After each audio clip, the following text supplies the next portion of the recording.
Mr. George Wagner. Would you like to bring the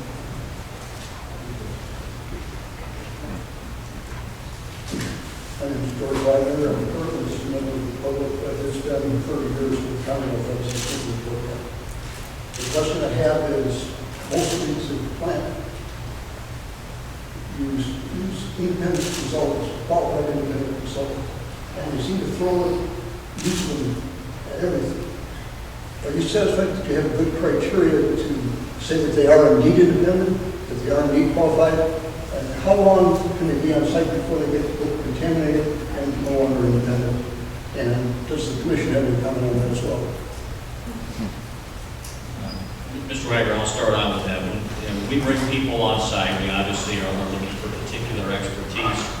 We look at their background, resumes, etc. But the one thing we do is typically people we're not the first plant that they come to.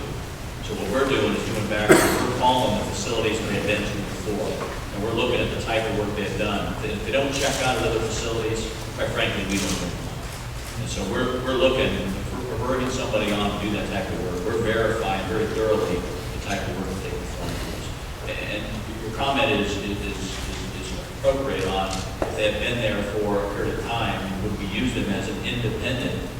The answer is no. We would bring in somebody else. Do you address that at all in your procedures? But our procedures do address, if we're going to do a change to the plant, we call that modification. We have a risk criteria that we go through to determine what's the significance, what's the likelihood that this modification would have potentially a large impact on the plant from a safety perspective. And then that tells us what types of independent reviews we would have to employ.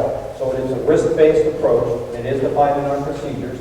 And so the concept of independent, I think we may have thrown that around too liberally. In one case, what we're talking about is an outside contractor providing expertise.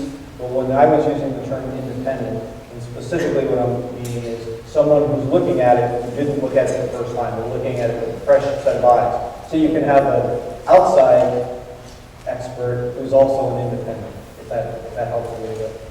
It does. You let the commission do.